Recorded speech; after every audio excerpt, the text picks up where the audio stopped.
Good evening and welcome to Inside Government, a show brought to you by Cayuga Community College for the spring 2022 semester here at the college. This is a show that's broadcast on Spectrum, Verizon Fios, the Auburn Regional Media Access, better known as ARMA, as well as Win 89.1, the college's radio station.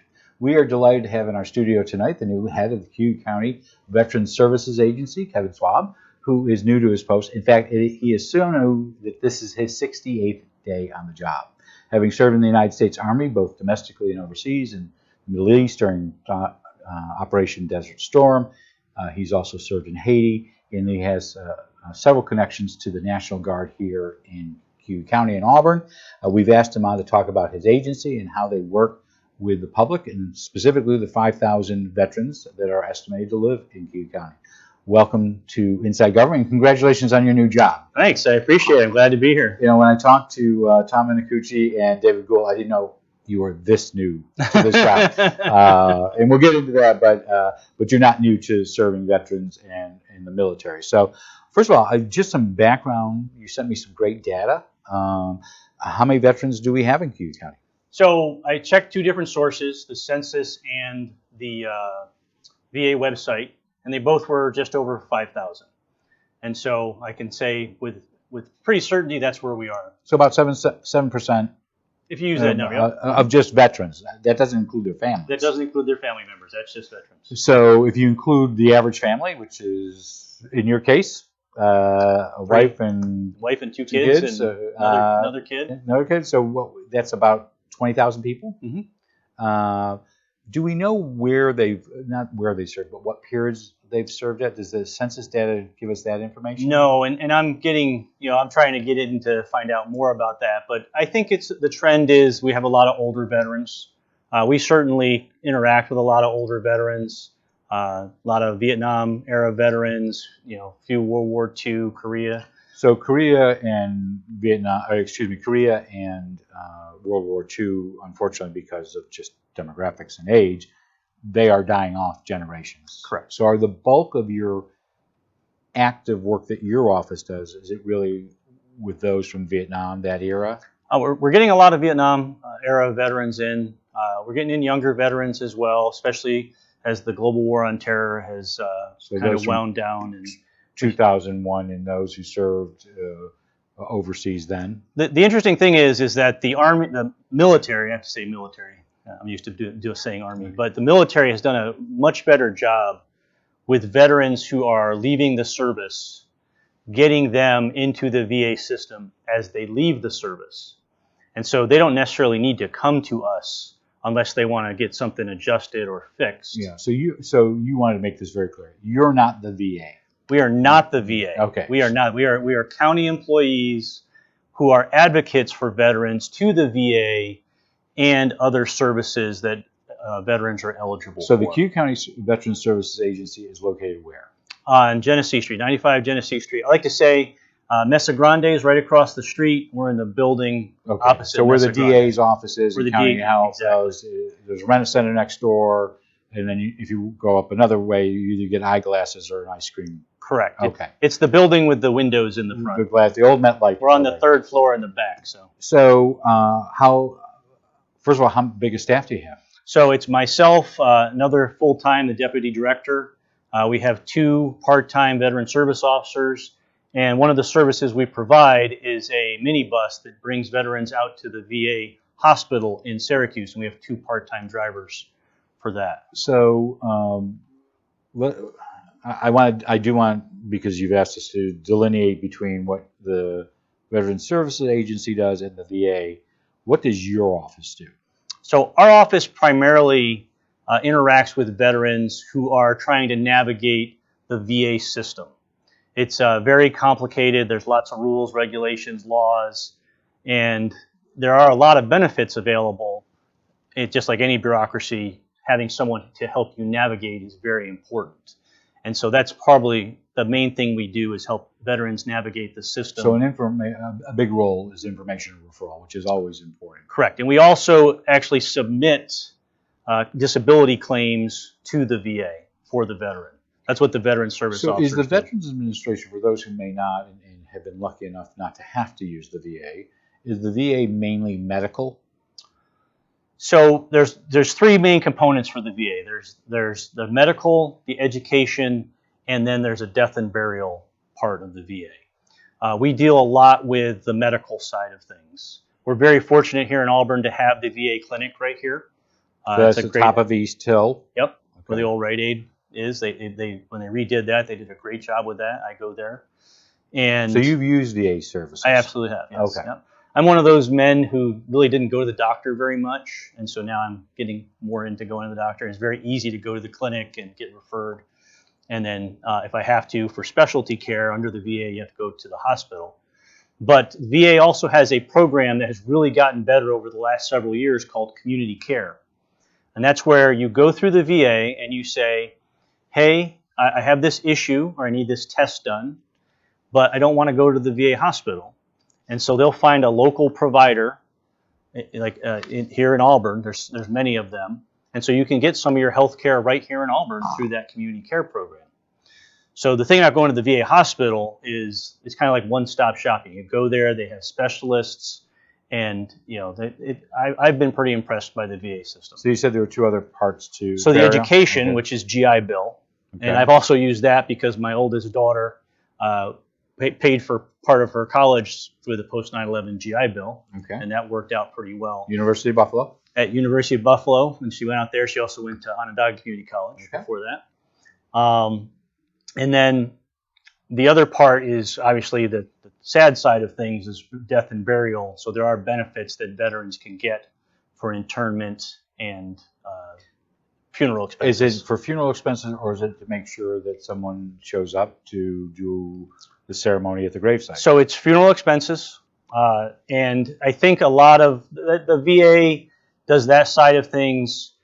They are tied into veteran groups to a certain extent, and you have someone who didn't have any dependents left or people to come to a service, they'll probably tie into like the American Legion or VFW, something like that.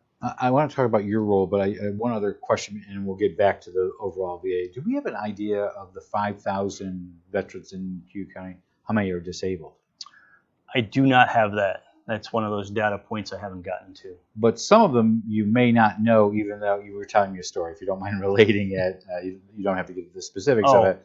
But you had a veteran walk in. So we did. We had a Vietnam veteran come in like last week, and this was amazing thing. And he came in because he was having a problem with his hearing, and he was having some skin issues. And there's a lot of presumptive conditions for Vietnam veterans.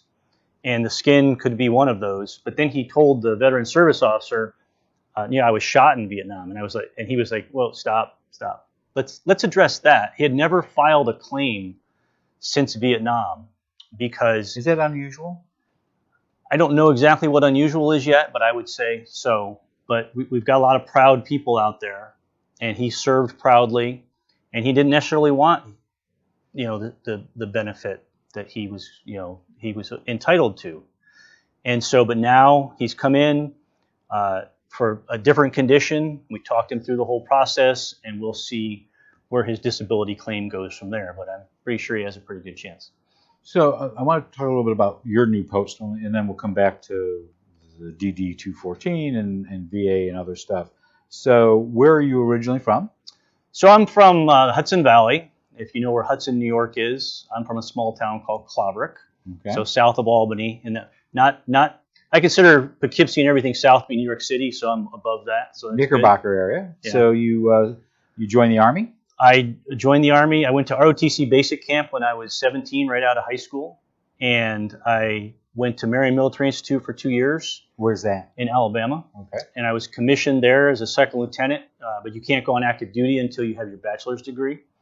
And so I came back to New York and I finished my bachelor's degree at SUNY Albany. During that time, I served in the Army National Guard while I was a student. And then I got assessed into the regular Army and went into the regular Army active duty in 1989. And so you were in the active duty military for how long? The regular Army, just over 10 years. Okay. But you have had, we're getting into your other services, military related, but you have really been somehow involved with veterans in the military for at least 25 years, almost 30 years. Yeah, over 30 years. So you left as a major, So I retired as a major, actually right here. I transitioned from regular Army to full-time National Guard, worked in Syracuse, and then came back to Auburn and retired out of Auburn. So how did you end up in Auburn, and what did you do for the National Guard? So the Army sent me here I was a regular Army advisor to the National Guard. The old 1st of the 108th Infantry was on South Street at the time. And it was when the Army was really trying to integrate the National Guard and the reserve component in with the active duty. So the regular Army sent advisors to help with the training of the National Guard and Reserve. And so I was a resident training detachment, worked right at the Armory here in Auburn. And when was that roughly? I moved here in '96. But before that, you had been in Operation Desert Shield and Desert Storm. Correct. During the first, well, I guess it would be President George H.W. Bush's administration. Where were you there? So I was stationed at Fort Benning, and we got deployed to Saudi Arabia soon after Iraq invaded Kuwait. Okay. And I was there throughout the whole time, from Desert Shield into Desert Storm. And then after that, you got back, and then you ended up going to Haiti. So I was stationed at Fort Drum from 93 to 96, and from there in 94, we got deployed to Haiti. And what did you do in Haiti? So we restored the duly elected government back into the government of Haiti. There had been a dictator who took over, Aristide was kicked out. The dictator. We brought Aristide back into power. One of the interesting things about that is, a year before, when I was up at Fort Drum, the 10th Mountain Division was involved in the October 3rd firefight in Somalia, and I took over an infantry company that had been there, and some of the soldiers. Is that the Black Hawk Down that's the situation? For those who may not know it was that, but know the movie. Correct. Okay. And so some of those same soldiers a year later on October 3rd were in Haiti. So you got to pay a lot of respect for those guys. And I just had the privilege of serving with them there. So then 9/11 occurred? So I transitioned to the National Guard, and then 9/11 hit, and I was in the Guard, and we sent soldiers out to secure nuclear power plants, and then soon after we started the security missions at critical infrastructure sites like the subways, the bridges, and tunnels. And those were people from Auburn who were part of the Central New York. Well, all over New York. The whole New York National Guard was really involved in the response to 9/11. And your wife works at the YMCA. She does, absolutely. But she's also was or is in the Army National Guard. She spent 15 years in the National Guard. She got out as a captain, and of course that's where we met. Okay. And so she's also interested in veteran causes, and she actually joined an organization called Team Red, White, and Blue. So what is it? I know it was in the. Can you explain Team Red, White, and Blue? So Team Red, White, and Blue is an organization, nonprofit, that encourages service members to get active, and really they focus on wellness. They try and... So not active in the sense of joining boards and committees, but active being physically, health-wise. Yes, okay. Health-wise. And mental. It's a holistic approach to wellness. And she joined that because that's something she's into, working with the YMCA. She does aquatics instruction and personal training. And so we knew about the organization, but we just got a little bit more interested, so she tried trying it out. And we'll see what we can do to maybe bring some events with Team Red, White, and Blue to the Auburn area. So is this relatively new? Team Red, White, and Blue? No, it's been around. No, I meant locally here. Well, there's no actual post here in Auburn. Okay. The closest one is in Syracuse. So what do you want to see in Cayuga County? Well, I guess we'll find out. Okay. It's only day 68. Well, so it's day 68. So let me ask you the basic question. Why'd you want to do this? So my last job was working with Army ROTC down at Cornell. And it's a long drive. So that was a motivating factor, but it's not the only factor. I had actually looked at this job in the past, and it just was something that either wasn't available or it wasn't interesting at the time. And so I was approached to apply for the position, and I applied, and I was selected, and I had to make the decision because I had a pretty good position down with ROTC at Cornell. But then I thought, I really wanted to do more, and I think in this position I can make a difference in helping veterans in Cayuga County, and which has a ripple effect around as well. So are any or all of the staff that report to you at the county, are they all former military? They are not. We have one woman who is not a veteran, but she is awesome, and she supports everything that we do. And this is something I would tell like students down at Cornell. A lot of people go, well, I have a medical condition, I can't serve in the military, or it's just not for me. And I said, well, everyone can't serve, but everybody can support. And so I'm very appreciative of just regular non-veterans who support their veterans and the military as well. So I know we're putting up on the screen the website and the phone, but and I think you made it clear in a note that you had sent to me. While your office is open all the time, you may not pick up the phone immediately because you're working with a veteran, but you'll get back to everyone. Correct. So if you see the numbers, we like email. I got a number up there. You can text now. So you may not answer the phone if you call, but if you leave a message with a number, we will call you back. It's a small office, and we get a lot of phone calls some days, and it's just... Is it a steady flow? It's a pretty steady, it's a steady flow. And what's the range of calls from? So the range of calls is disability claims. We get the calls about burial benefits. We got a call from a veteran. Home Depot changed the way they do their veteran discount. And he's an older gentleman. And he didn't. You have to download their app. It says you have to download their app in order to get the discount at Home Depot. And not everybody downloads. Not everybody has a smartphone and can get the app. So we kind of walked him through to get on your New York State license. You can get the word veteran put on it. Oh, okay. So you can, for a lot of places, if you show that, that's proof of being a veteran.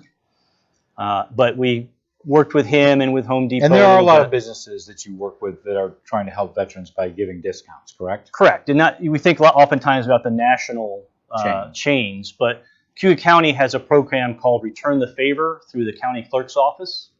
And so if you go in there and you show your DD-214, and let me explain what a DD-214 is. Well, I was going to ask, so we'll come back to the DD-214 in a minute. Let's talk about veterans return the favor, because it's very interesting how it works. So local businesses can register with the county clerk's office. Is there a fee to do that? No fee. Okay. And you get put in a database. It's on their website called Return the Favor. And you click on the link and you can see different businesses in Cayuga County and some surrounding areas that give a discount to veterans if you show proof of being a veteran. And is Veterans Return the Favor program only a Cayuga County program, or is it a national or state program?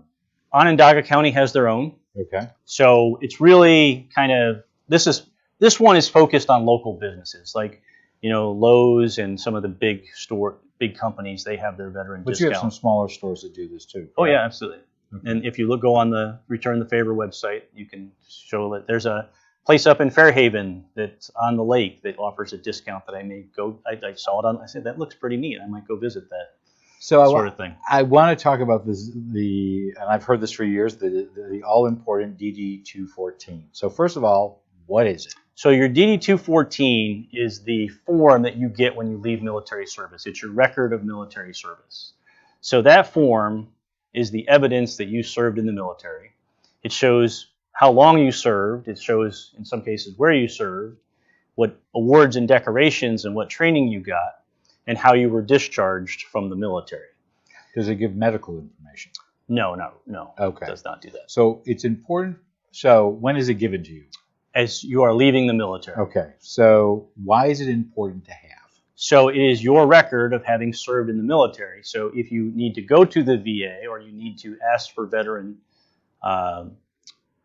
benefits, that is the official document that other things are based on. Like there's an online service called ID Me, and you send in a copy of your DD-214, and that opens up a lot of discounts and benefits for So veterans. is that what you're asking people to participate in, or you also are asking them to have the DD-214 filed with the county clerk, with Sue Dwyer's office? So we get way too many calls of veterans who say, I've lost my DD-214. And somewhere in the archives... Well, let's think about it. Sometimes these people have served 50, 60 years ago. The guy who got shot, my instinct is he did not have it readily available. I'm not sure about him, but... I'm gonna put safe money on. He might have, but... But if you bring it to the county clerk's office and you have them put it in the system, it is there forever. And so that makes it easier for you to access it. It makes it easier for us, and if you need a copy of it, like if you have a fire or you just happen to lose it, it is there at the county clerk's office, so you get a copy forever. Only because I know you're a data guy. So any idea how many are on file in Cayuga County? I don't know, but some of them I started checking some of went in the database, and some of them have go back World War II. Well, it wasn't a DD-214 back then, but it was their service record. So you want to make sure people put them on file. There's no cost to this. Do they just bring it over to the clerk's office? Yep. Can they go to the clerk's office or your office to get their DD-214? So yes and yes. Okay. We have, it's now, since they're all scanned in, we have access and we can pull them up in our office as well. So I want to talk a little bit about people with disability. We don't know as a percentage how many vets are. So what is a disability rating? So a disability rating is if you have a condition that can be tied to military service, then you have the benefit of getting a rating. And who assigns that rating? The VA. Okay. And can it change? Yes, it can. So it can evolve. Absolutely. So this was an interesting thing. Another thing interesting, it's 60 days. A lot has happened in 60 plus days. I was at my church and a youth group. I walk in and the youth group leader and this young man are having a conversation about healthcare. And they mentioned Tricare, which is the military health benefit. And his children are under Tricare. And I was like, oh, okay, that's good. And he says, yeah, when I'm medically retired, and he pulls his hand out of his pocket, and he had lost like 2 fingers and part of his hand in an accident when he was loading an airplane. And so he was medically discharged from the Air Force. And in talking to him, he said, yeah, so, this is something, but now I'm having a few problems on the right side because you're overcompensating. Right. And I said, you need to come in and we will do a supplemental claim based on... So they never had claimed any... No, he already won. He had hand. No, as he went out of the Air Force, they did not as things had evolved. But now he can get an increase in his rating because that condition is now causing other issues. So you mentioned a few minutes ago, you talked about how sometimes I assume when I hear a veteran needs services, they can only go to the VA. It sounds like it's diversifying now. There's a change of national policy on this, that sometimes you can get these services from your private doctor, correct? If you go through the VA, then you, as I said, you can be referred through the community care program to a local doctor provider. And so what type of services are provided on East Genesee Street? So with us is we give advice. No, I'm sorry, the VA. I'm sorry, the VA on East Genesee Street. So the clinic, you can almost think of that as a primary care manager office. So it's not specialized care. It's not specialized care. Specialized care you go to the VA hospital. I'm pointing that way because that's there. Or go through community care. And you had mentioned in your notes to us that it's not just if you're in Albernia and you come to the Auburn, but if you're in the northern part of the county or the southern part, there are other centers you can go to, correct? So if you live way down south, the clinic in Tompkins County might be closer for you. So you don't have to be a resident of the county where the clinic is? No. Okay. No. And up north, you might be closer to Oswego. There's a clinic up there as well. So more specialized services are in Syracuse. What type of services do they provide there? You name it. Okay. So I will not. But if we had more time, I'd tell you a story. But I'm go ahead. So I went there. I found out I have a hole in my retina. It's really small, and they was like, "Hey, no big deal." Then I went to see the specialist, and while I was there, they said, "Yeah, you've got this hole. It's not in a huge deal, but there's some fluid leaking." I don't know the medical side of this, but they said, if we doesn't sound good. It's not the best thing, but I'm doing okay. But they say we can go over here into this other room, and we have this laser that we can kind of pin things down, and then it won't get worse, and you don't have to worry as much about a retinal detachment. So getting a laser shot in my eye was not what I had planned for that day, but the VA had that available, and so hopefully in the long run, that's something that's not going to bother me. So you also mentioned the gentleman with the hand.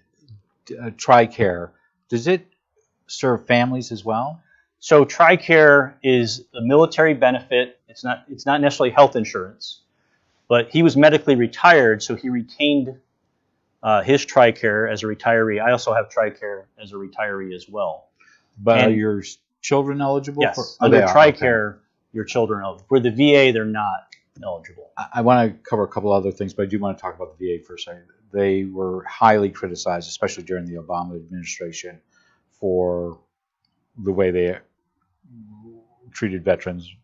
First of all, was that accurate in your view? So I only know the news reports. Just like any agency, sometimes they're dependent on funding. And if they're underfunded, and they're, as being a government agency, they're going to try and be stewards of the government's money. And so maybe there was a need to put some more money in there. But I will tell you that what I have seen is they have improved. So from your personal perspective, because you've used the services, yep, it's gotten better. I believe so. I didn't really use it much in the past. And you're going to have issues no matter where you go. But I've seen the VA. I have been happy with the VA healthcare that I've received. I want to talk about two other quick things. We've got about 3 minutes left. The city council just reapproved their property tax exemption program for veterans, I think last week. Do towns and villages have it, or is it just... Yes, towns and villages do it as well. And how about the county? Well, that's all part of the county, yes. So if you file for if the city, that covers your county tax. Does it cover your school taxes as well? It does not cover school taxes. And is this for all veterans, or is it only for veterans who saw combat? So it's for all veterans, but if you serve during combat, then you can get an extra discount on your property taxes. And if you have a disability, you can get an extra discount as well. And does your office help people apply for those? We'll help you navigate it, but you have to go to the town office or the city assessor. Yep. You have an advisory board. That's how I heard about you more than that. So what is your advisory board? So the advisory board is made up of 12 veterans from Cayuga County around the area. And it's really interesting because I can bounce ideas off of them. And I told them I'm not the most politically correct person in the world, so if I do something that's really dumb, let me know. And we've had one meeting since I've been here. And so what is their role? It's just that they're to bounce things off. Yes, he said yes. But they're not your bosses. Your boss is the county, correct? Correct. Which, oddly enough, the person who is your boss happens to be on the advisory board. That would be David Gould. Correct. The county chair. So you said you have 12 members? Yep. How are they picked? Where are they from? Are they geographically? They are geographically military service different? They are required to be veterans for the advisory board, and I say it was formed before I got here, so I had no place in picking them. But they're from down in Summerhill, up north. All services? All different services. We even have a merchant marine who's on the I know that one too. So I think that's Tom Minicucci, isn't it? It is. Okay. So two last questions. One is, what are your, again, day 68, buddy. What's your long-term goal? So obviously I want to get the word out for veterans to come in and talk to us. If you've never filed a claim and you have a condition that could be service-connected, then we'll definitely look into it. Can't promise there'll be a benefit that'll come out of it, but if you don't ask, you won't know. If you already have a claim and you're having some other issues, again, we can update that and submit it to the VA and see what comes up. So my focus is initially here is just to get more of the word out and encourage people to come in and see us. So you mentioned Team Red, White, and Blue and wellness. For those who want to help veterans, how can they do so? So, volunteers would be great. I know the DAV, which we don't. Disabled American Veterans have a van. They have vans. They bring veterans to local medical appointments. And so if you don't want to drive to Syracuse, we have 2 paid positions for ours. But if you want to help veterans by bringing them into medical appointments locally, then you can do that as a volunteer. And they can contact your office for that? We'll put you in contact, but you can go on the internet and find the DAV. But call us. You sent me the information, and I saw how easy it was to do that. Yeah, you call us, and we can get you in contact with the local DAV and that sort of thing. So I want to thank you for your time. Known you since leadership at Cayuga, and congratulations on the new job. Our guest has been Cayuga County Veterans Service Agency Director Kevin Swab. I want to thank him for joining us and all the great work you're doing for our veterans, which is important. And we hope you'll come on from time to time to give us updates on new initiatives. Absolutely. This is great. So thank you for doing this. We'll return in just a moment with Beyond the Front Page with Donna Lamb, the Executive Director of the Schweinfurth Memorial Arts Center, to talk not only about what's going on at the Arts Center. They have programs there that we want to talk about in exhibits, but also what's the state of the arts after and during COVID. On Tuesday, Cayuga Community College President Brian Durant will be in the studio to give us an update on the college, including moving commencement to a new day and a new location. That'll be followed by Melissa Cartner of the YMCA to talk about one of the best assets in Cayuga County, which is not necessarily just the building on William Street, but the Y Camp and how they are doing both day and overnight camp differently. Next Thursday, we will have two back-to-back Inside Government programs, the first with New York State Senator Pamela Helming, and then the second with Assemblyman Brian McElroy to give us updates from Albany, where the 2022-2023 budget needs to be adopted by the deadline of April 1st, which is less than a month away from now. Over the next month, we have a full slate of programs and guests. Cayuga County Legislative Chair David Gould will be back in the studio. Stephanie Hutchinson, the Executive Director of the Auburn Housing Authority, will be here, and we'll also have representatives of the Auburn Doubledays. And we, of course, will have Auburn School Superintendent Jeff Perazzola and Lisa Green of the district to talk about the budget that goes before voters in May, and we'll have the city manager here as well. We also will finish our season with our annual Auburn Large School District Forum, which is scheduled for May 3rd. Before we go, though, we would like to let you know that you can send us your ideas for guests or questions for them to Inside Government or Beyond the Front Page at cozguitho@aol.com or by mail to Inside Government, 141 Dunning Avenue, Auburn, New York, 13021. I'm Guy Cosentino for Cayuga Community College. I want to thank you for watching. Stick around for an update from the Schweinfurth, but otherwise have a good evening. Be safe, get vaccinated, or get boosted.